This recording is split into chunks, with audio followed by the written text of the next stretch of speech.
Arjuna Uvacha Sannyasam Karmanam Krishna Punaryogam Cha Shamsasi Yachreyayetayorekam Tanme Bruhi Sunischitam. Arjuna said, O Krishna, first of all you ask me to renounce work, and then again you recommend work with devotion. Now will you kindly tell me definitely which of the two is more beneficial? Sri Bhagavan Uvacha Sannyasah Karma Yogascha Nishreyasa Karabhubhau Tayostu Karma Sannyasa Karma Yoga Vishishyate. The Supreme Personality of Godhead replied, the renunciation of work and work in devotion are both good for liberation. But, of the two, work in devotional service is better than renunciation of work. Yeyasa nitya sannyasi yo nadveshti na kankshati nirdvandvo hi mahabaho sukham bandhat pramuchyate. One who neither hates nor desires the fruits of his activities is known to be always renounced. Such a person, free from all dualities, easily overcomes material bondage and is completely liberated, O mighty armed Arjuna. Sankhya yoga prathak balaha pravadanti na panditaha ekamapyasthritas samyak uhayor vindate phalam. Only the ignorant speak of devotional service, karma yoga, as being different from the analytical study of the material world, sankhya. Those who are actually learned say that he who applies himself well to one of these paths achieves the results of both. Yat sankhyaih prapyate sthanam tad yogairapi gamyate ekam sankhyam cha yogam cha yah pashyati sa pashyati. One who knows that the position reached by means of analytical study can also be attained by devotional service, and who therefore sees analytical study and devotional service to be on the same level, sees things as they are. Sannyasastu mahabaho dukkhamaptuma yogataha yoga yukto munir brahma nachirenadhigacchati. Merely renouncing all activities yet not engaging in the devotional service of the Lord cannot make one happy. But a thoughtful person engaged in devotional service can achieve the Supreme without delay. Yoga yukta vishuddhatma vijitatma jitendriyaha sarva bhutatma bhutatma kurvannapi na lipyate. One who works in devotion, who is a pure soul, and who controls his mind and senses is dear to everyone, and everyone is dear to him. Though always working, such a man is never entangled. Naiva kinchit karomiti yukto manyeta tattvavid pashyan shrinvan sprishan jighan ashnan gachan swapan shvasan pralapan visrujan grinhan unmishan nimishan napi indriyanindriyartheshu vartanta iti dharayan. A person in the divine consciousness, although engaged in seeing, hearing, touching, smelling, eating, moving about, sleeping and breathing, always knows within himself that he actually does nothing at all. Because while speaking, evacuating, receiving, or opening or closing his eyes, he always knows that only the material senses are engaged with their objects and that he is aloof from them.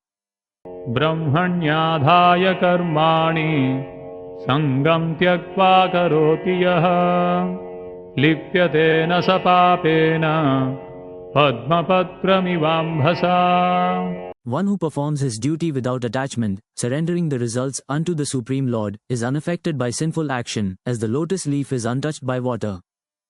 Kayena manasa buddhya kevalairindriyairapi yoginah karma kurvanti sangam tyaktvatma shuddhaye.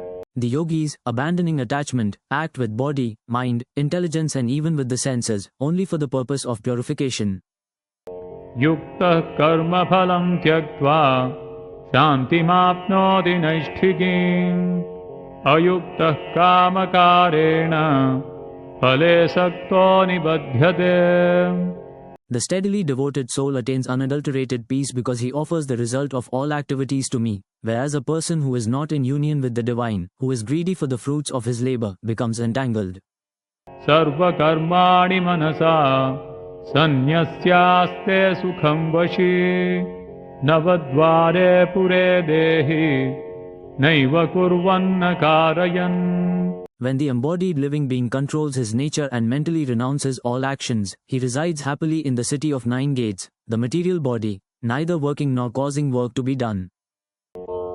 Na kartritvam na karmani lokasya srijati prabhuः na karma phala sanyogam svabhavastu pravartate. The embodied spirit, master of the city of his body, does not create activities, nor does he induce people to act, nor does he create the fruits of action. All this is enacted by the modes of material nature. Nadatte kasyachit papam na chaiva sukritam vibhuः ajnanena vritam jnanam tena muhyanti jantavah. Nor does the Supreme Lord assume anyone's sinful or pious activities.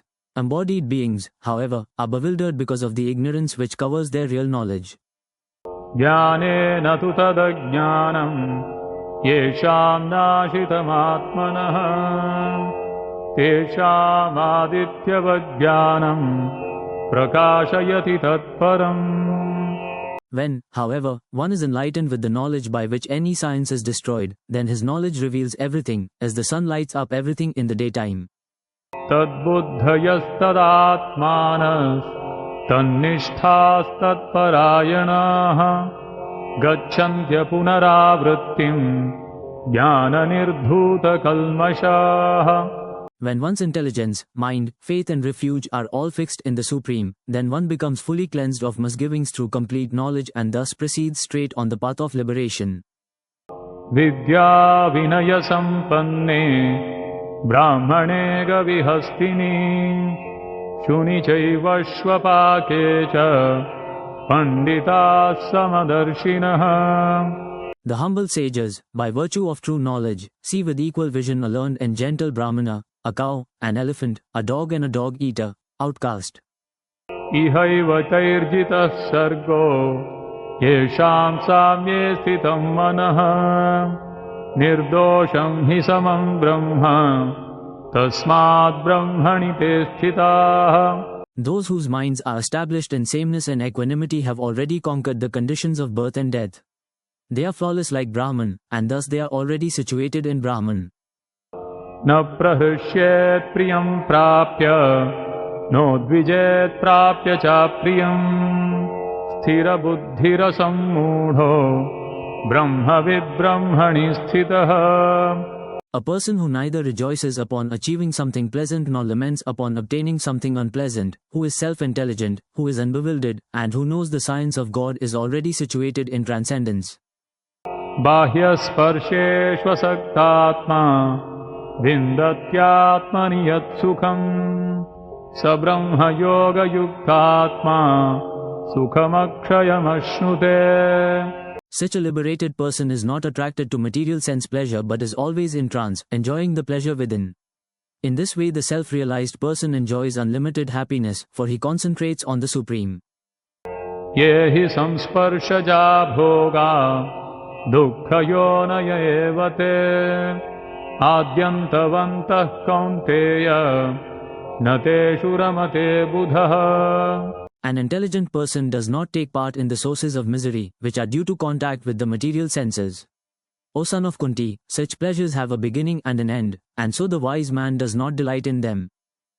Shaknoti haiva yassodhum raksharira vimokshana kama krodhodbhavam vegam sayuktasya sukhi naraha. Before giving up this present body, if one is able to tolerate the urges of the material senses and check the force of desire and anger, he is well situated and is happy in this world. Yontas sukhontara ramaha tathantarjyotireva yaha sayogi brahma nirvanam brahma bhutodhigacchati. One whose happiness is within, who is active and rejoices within, and whose aim is inward is actually the perfect mystic. He is liberated in the Supreme, and ultimately he attains the Supreme. Labhante brahma nirvanam rishayah kshina kalmasha chinnadvaidhayatatmanah sarvabhuta hite rataah. Those who are beyond the dualities that arise from doubts, whose minds are engaged within, who are always busy working for the welfare of all living beings and who are free from all sins achieve liberation in the Supreme. Kama krodha vimuktanam yatinam yatachetasam abhito brahma nirvanam vartate viditatmanam. Those who are free from anger and all material desires, who are self-realized, self-disciplined and constantly endeavoring for perfection, are assured of liberation in the Supreme in the very near future. Sparshan kritva bahirbahyam chakshuschayvantare bhuvoh pranapanau samau kritva nasabhyantaracharinav yatendriyamano buddhir munirmokshaparayanaha vigatechhavayakrodho yah sada mukta eva saha. Shutting out all external sense objects, keeping the eyes and vision concentrated between the two eyebrows, suspending the inward and outward breaths within the nostrils, and thus controlling the mind, senses and intelligence, the transcendentalist aiming at liberation becomes free from desire, fear and anger. One who is always in this state is certainly liberated. Bhoktaram yagyatapasam sarvaloka maheshwaram sahridam sarvabhutanam yatva mam shantim richati. A person in full consciousness of me, knowing me to be the ultimate beneficiary of all sacrifices and austerities, the Supreme Lord of all planets and demigods, and the benefactor and well-wisher of all living entities, attains peace from the pangs of material miseries.